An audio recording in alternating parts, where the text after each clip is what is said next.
Welcome to Mind Shift Power Podcast, a show for teenagers and the adults who work with them, where we have raw and honest conversations. I'm your host, Fatima Bey, the Mind Shifter. And welcome, everyone. On today's episode, we have James Devine from Colorado. He is a speaker and middle school teacher, a musician, and a podcaster. He also has 10 grandkids. But today we're going to talk about something very serious. And I'm going to just dive right into it. So, James, can you tell us a major thing that happened to you as a kid? Yeah, so I was the victim of a dad who was abusive to my mom. And my mom was from Italy. So the good thing was we left New York where I was born and up until the age 5, and we moved to Italy to be with my mom's family to escape from my dad. Now he never had abused me, but I saw that what he had done to my mom almost on a daily basis. It feels like as a kid, and we moved to Italy, and life was mostly good there. So I don't want it to sound like it was bad. I enjoyed being with my relatives. We were dirt poor, but I didn't know it because I had plenty of meatballs to eat every day with Mm. my Italian relatives. But we were Mhm. part of a American community there. There's a Navy base over there in Naples, Italy. And so we knew some of the people who were there. And I ended up being raped by a friend of the family who I really looked up to. And that abuse continued on for several years of my life, from about age 5 or 6 to about age 8. Mm. Now that's a big can of worms, but let's talk about it. You're a man, right? And as a boy, I think sexual abuse is something that is far more prevalent than it should be. But also, I think it's different for boys than girls, and that's just what I see as an observer. That's not what I've experienced because I'm not a man. So, can you tell us how it affected you? So it's very complex, and anyone who's been through it will probably have similar story, but everyone's story is a little bit different. So I had looked up to this man. His name was George. I looked up to him as like a father.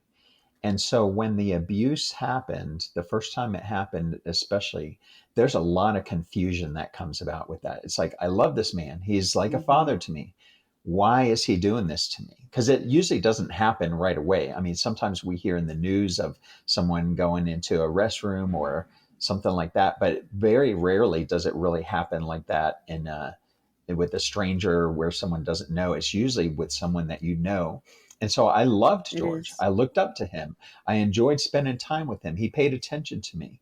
And when he finished his terrible act, he apologized and he said he was sorry. He said it would never happen again. And my 5-year-old, 6-year-old self believed him. The next time it happened, I believed him. The next time it happened, I believed him. All through ages 5 through 8, I believed him every time he said, "This is the final time. I'm a sick man. This will never happen again." The abuse stopped when I was 8 because he moved away. And you would think that would be when the Wow. healing would begin. But Mm. what happened is then as I became a teenager and a preteen, 11, 12 years old, and I began to understand what it was that he had done to me, the shame built up. I don't know why this happens, but when I've talked to other victims, they've experienced the same thing where they feel like they did something wrong, even though as a Mm-hmm. child, you don't have the wherewithal to know what to do a lot of times. And so the shame that came about with that, as I began to understand exactly what it was that he did, I began to hate him. And this hate just grew Mm-hmm. like a cancer. It just ended up really growing. And in fact, so George was the only time who was the only one who violated me in such an intimate way like this. But I had 3 or 4 other men who touched me inappropriately, and they probably would have gone down the same path. But I was a little bit more sly, maybe. I don't know. I wanted to avoid it. But I remember being troubled in my brain and thinking, why are men attracted to me? Does this mean I'm gay? And that's Mhm. not what the case was. But because I was bottling all this up and stuffing it down inside, it was creating all this confusion and shame and false guilt in my brain and in my spirit. And so it was really a turmoil experience. Now, I was fortunate because I had a lot of good things happening in my life. I had a lot of men who were positive influences in my life. I had a mom who, although she wasn't perfect, she loved me and she would do anything to protect us as kids and to give us the things we needed. I was never wanting for food or love from my mom or a place to live. But this turmoil was still within my spirit and mind and soul. Growing up, first of all, I know you've heard this before, but I'm really sorry that you had to go through that, and I'm sorry for all the other young men who have gone through that as well and aren't talking about it. Can you tell us a little bit more of some of the ways that it affected your more specifics about how it affected your life? And the reason I'm asking is because I know that there are some young men and grown men out there right now who have experienced this, who might be able to relate to some of the details that you're talking about and know that it's not just them. So I think when I look back now, I'm 57 years old now, and when I look back Hmm. to this time in my life and the process that I went through for forgiveness, I think the part where it damaged me the most was probably in my self esteem. So Mm. I struggled with self esteem my entire life, and it used to be on a 10 on a scale of 1 to 10. And I think I still struggle now, even as a 57-year-old man with a successful life behind me. But it's probably like a 1 now, and it's just the whole self-esteem thing and thinking you can't do things. And in fact, Hmm. I think we have a very similar mission, because one of my life goals is to take teens from an I can't mentality to realize that they can do things that they want to accomplish. But sometimes it's our brain that stops us from doing these things. So that was probably Yes. the biggest way that it affected me. But as I go back and look at my life, I can see little falsehoods that I had. So one thing was a fear of authority, and I know this came about not only from the man who abused me, but also because of my father. And so, up until a couple of years ago, if the principal called me into the office, as I'm a retired teacher and still teaching half time now, if the principal called me into the office, 90% of the time it was for something positive or to ask me a question or to say, hey, we're going to increase your budget, or can you explain this expense you're asking for. It was something neutral or good. But my thought was always, oh, I'm being fired. I must be in trouble. And so that stems from that. And it's something I've Hmm. had to wrestle with my entire life. Now I do want to give hope to people. I want to say that I am 98% healed and 98% on the journey to that. Well, I liken it to being a 1,000-mile journey, and that at the age of 16 is when I decided to forgive this man. And that was the first step, the first mile of that 1,000-mile journey of healing. And it was hard to see the end. Now on mile 997, I can't see where it started anymore, but I know I can see the end now, and I can see all the progress that I've made through those years towards this end of the journey. How old were you when you first came out and talked about it? Who did you talk to? So I kept all of this bottled up inside, and I really regret that. But when you're a kid, you don't know. And the shame Hmm. is false shame, because I didn't do anything as a kid. This Hmm. man was the one who was guilty of all of this. Right. The my faith in Christ helped me to realize that I needed to forgive this guy And Mhm. at the age of 16, when I decided to forgive him, that's also when I told my mom and my sister. And that was the first people I had ever told. And I don't think I told anybody else until my wife and I had dated for 2.5 years before we got married. And I think maybe about a year into our dating, she was the third person that I told about what had happened to Oh, me. wow. And what sort of a what sort of a reaction did you get? How did it feel when you finally started talking about it? It felt good on my part to get that off my chest, so to speak, because I think sometimes Mhm. when things are hidden, they're actually more painful. But there was also some pain that came with that, and I had to forgive my mom later for this. So first of all, my mom was in denial.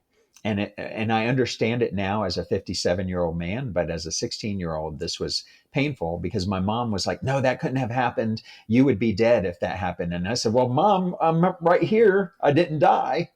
Yeah. And she Right. that made her realize it was true. And then she was friends with the guy's wife was now an ex-wife by this point, but my mom was still friends with her. And my mom has always been a take charge of things and try to take care of it yourself kind of person. So she contacted her friend right away and said, "Hey, I need his contact info because I'm going to give him a piece of my mind or whatever." And her friend said, "No, I don't want to give you his contact info because he was retired from the Navy by that point. So she had an ID card and she had benefits and maybe alimony. But she didn't want to give my mom any contact info." And why I had to go back later and forgive my mom is because my mom dropped it at that point, and I wish she would have taken it further and gone to the police and gone Yeah. and tried to prosecute him. But because it was her friend, and her friend said, "No, I'm not going to." And then she remained friends with that person for a long time. And I would think if I were trying to resolve this with my own kids or grandkids, and my friend who had info that could help wouldn't give it up, that would be the end of our friendship. But my mom Oh, stayed friends absolutely. with this person. Okay. What I'm hearing from your story, one of the things I'm hearing from your story is that talking about it helped. It stirred the pot. It caused some disruption. It was Yes. uncomfortable. That 100% of the time goes with the territory. And that's what people, I think, sometimes don't understand. It you still should have done it. I wish you had done it sooner too. But I understand why you didn't. And I think you made a very valid point in that when we don't talk about those things that we need to talk about, they actually eat away at us instead of who they Yes. should be eating away at. They hurt us, Right. not them. And talking about it is very hard. And I can only imagine talking about it as a man is even harder. Um, I think because our society, a lot of what you're saying, I've heard from female victims a lot. We blame themselves. As females, we blame ourselves all the time too. But females in our society have traditionally had a different expectation of emotionality than men, and people can be more cruel when it comes to men. At least that's Uh-huh. what I see, especially when it comes to this subject, and especially since you're talking about so long time ago. Today might be a little bit different than it was when you were a kid, but I don't really think it's that much different. Honestly, I don't think we've come that far. Um, and that's why I think it's so important to talk about this from a man who's been through it, you know, for other young men who may be going through it now, or maybe have gone through it and they haven't talked about it. So, talking about it is obviously very important. I would like you to talk to the young men in the audience and the grown men who are as old as you. They went through it too, and they have never uttered a word. Please just talk to them. So I'll start with the young men. And for the young men, I want them to know that they're not alone in this. Even if everybody around them is silent, even if they finally come out with their story and it doesn't feel like anybody else does in my research on this. I can't cite specific things for you, but I've read a lot on this and read a lot of other people's stories, biographies who've been through similar things.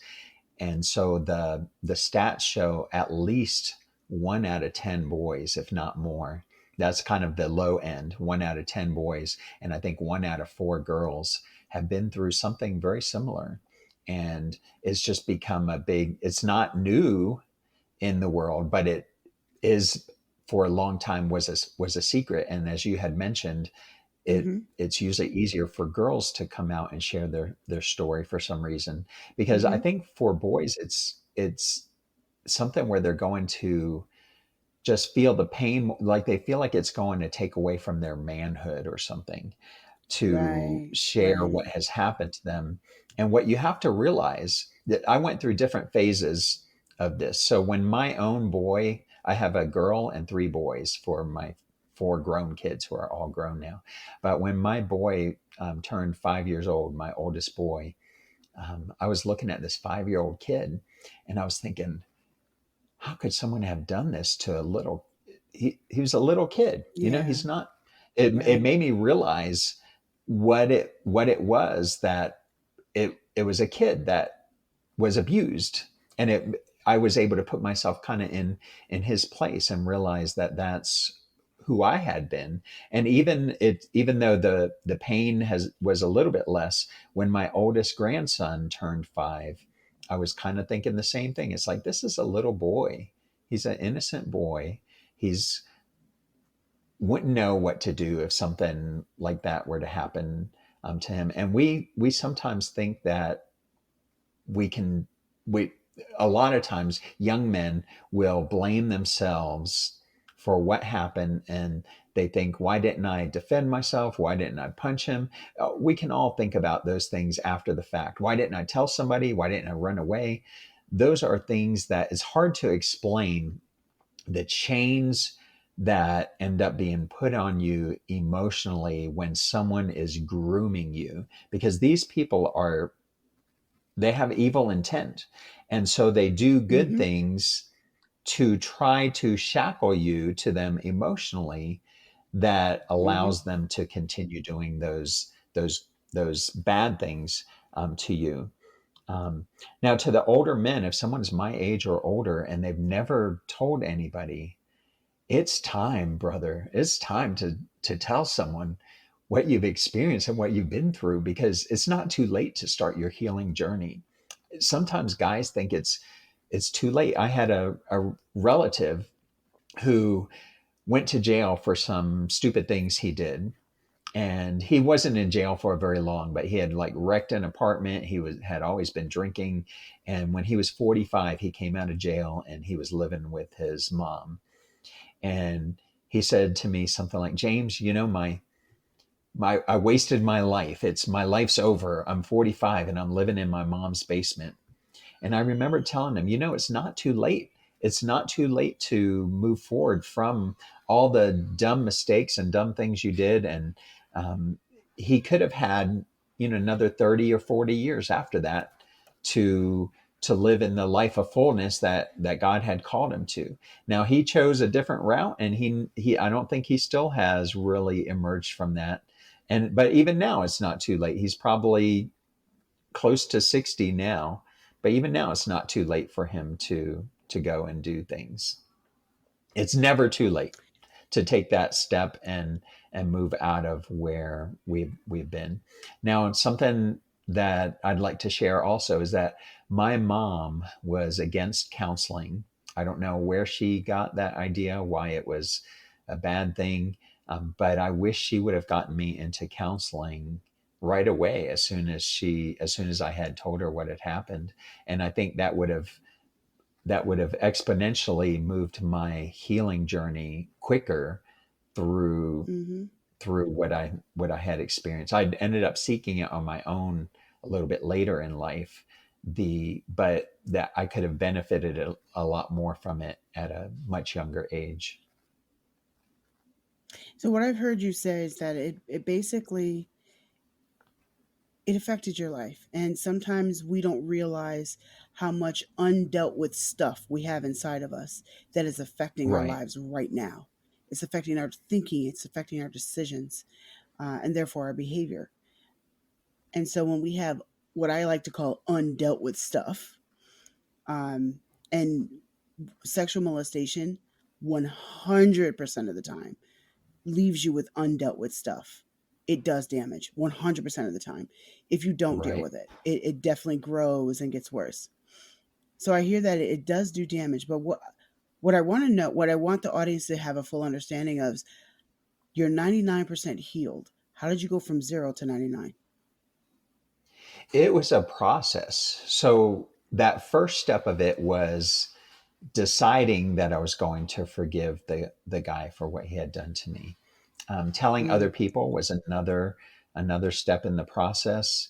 Um, okay. then throughout my 20s, instead of, because I still had this mindset from my mom that counseling was bad, so throughout my 20s I didn't seek the counseling that I should have. But all throughout my 20s, that's when I read all kinds of biographies of people who had been through abuse. And sometimes it was similar to what I had been through. Sometimes it was a different kind of abuse, but their stories of overcoming and their journey contributed to my mindset to help me through that. Then for me, and I think everybody's journey is going to be a little bit personal and different. Right. For me, so I I share my story in front of groups of 3 to 3,000. The that But that's not for everybody. It doesn't mean everybody. I started doing that when I was 30, and I was a public speaker in the 90s before I got into teaching. A friend of the family who's into um, he's a counselor. He had I had gotten to share my story with him, and he poured some advice into my life and helped me with some of my mindset things. But he had heard me do some public speaking, and he's like, "You're really missing out by not sharing your story." And I remembered almost like fighting with him over it. It's like, I can't share this as part of my speeches, what I've been through. But he kept encouraging me, and the first time Mm-hmm. I did, I thought I was going to choke. But then I saw what an impact it had, and I saw the stream of people that would line up to talk to me afterwards to share their own story and talk about how that that that journey, for some of them I was the first one they had told. And I encouraged them, get some counseling, get with another person, share this some more Mm-hmm. in depth, because we only have this 5 minutes together or a couple of minutes together. um, but there were a lot of men who, oftentimes there would be one or two men who would kind of hang back until everybody was gone, and they wanted to be the last one. But that shame, they they had so much shame, but they were brave at the same time, because they're coming up to talk to me. But that shame of, I don't want anybody else to Right. know, but I feel okay that Yeah. James is going to know this. So that was an important part. And then for me also, I wrote this in a book, and I feel like the book was more important for me to write than, almost as much as it is for people to read it. But that so I think that could be for everybody to actually write their story down, even if all they do is burn it later or share it with their closest family members. It doesn't Yeah, you're necessarily right. have You're to right. go in a book. Mm-hmm. So those were some. And then counseling, I eventually sought counseling, but I had done a lot of the work already, myself. And but I can see how the the counseling would have helped me go through that faster if I had done it 20 years earlier. I think you're dead on when you said that. You broke it down pretty well. I think you could have gone through it, the healing process, faster and better if you had gotten counseling Yeah. earlier. And I know that there's still a big stigma in certain cultures with getting, and Italian being one of them, with getting counseling. When you said, I don't, my mother thought that counseling was bad. I'm like, yeah, because she was Italian. I can say that about Nigerians. I can say that about Greeks. You can say it about a lot of other cultures. It's not just Italians, but a lot of people in the world still have that stigma, and I think it's especially harder as a male because there's even more Uh-huh. stigmas around it. Just from that perspective. So um, yeah, being able to get the right counseling from somebody who's going to still keep your manhood intact while counseling you, I think that that's critical because sometimes people are like, I'll counsel you and turn you into a girl. But no man, guys don't want to hear that. They still want to keep their manhood intact as they should. And there's nothing wrong with them feeling that way. So I think it's important that we approach as people who are therapists and counselors of any kind, that when we approach males on the subject, we have to keep that in mind. Allow you to keep your manhood intact, um, your masculinity intact while approaching the subject. And I think there's a lot of people that don't get that. You know, And again, I'm not I a if man, I but I can do understand throw that. for and I know that people have all kinds of different faith beliefs, but I'm Hmm. a strong Christian, and I look at Hmm. Jesus Christ, and a lot of people see that gentle side of him, which he was that, and that's what Hmm. men can be also. But he also had the times like when he flipped over the tables, when he was mad Absolutely. at people who were abusing they were selling they were Hmm. abusing their ability to sell things to people who had traveled a long way. He flipped over the Right. tables, and there's a time for that. And there it seems And like so sometimes he told his in our Pharisees off. yeah. Definitely, definitely. um, He spoke his mind and was very strong, and then yep. was gentle when he needed to be. Yes, and that is a beautiful thing to bring up because you're absolutely right. People tend to see, oh, he was just this passive little sissy Jesus, but he really wasn't. Not if you actually read scripture. He told the No. Pharisees off quite a few times because they needed to be. He was he was gentle and loving too, but that's not all he was. He was balanced because you need to be a little bit of both. Yeah. Um, so do you do speaking engagements at schools right now? Yes, I love to speak to young people, junior high, high school. I haven't done elementary yet, but I would love to speak to that group as well. And it doesn't matter what size of the group. It could be just one classroom or it could be a whole assembly of students. I actually like the smaller groups better, the classroom size, because people are going to open up a little bit more in that situation than in a big school wide assembly. So people can contact me at jamesdevine.net if they'd like to find out more information about that.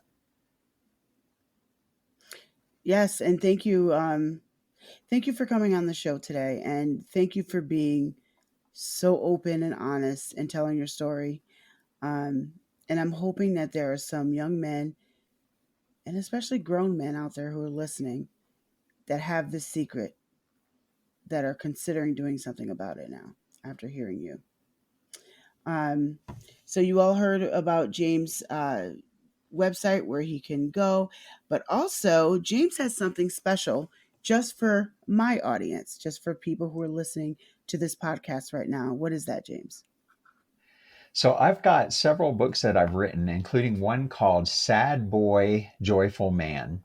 And I it's a shortened version of my story, especially focusing on kind of my middle school years. And I'd like to offer that absolutely free to anybody who would like it, and they just have to go to jamesdevine.net and click on the books and products link. And when they add that book, Sad Boy Joyful Man, to their cart and enter the code MINDSHIFT, all as one word, uncapitalized, then it will take off the price of that, and they'll get an instant download of that as a PDF. That is so awesome. Thank you so much for offering that to my listeners. And I hope that you see some results from that and some people really take advantage of it, especially if you don't want anybody to know, but you want to know how he got out of his story. Um, go ahead and take a listen because nobody will know that you read it. All right.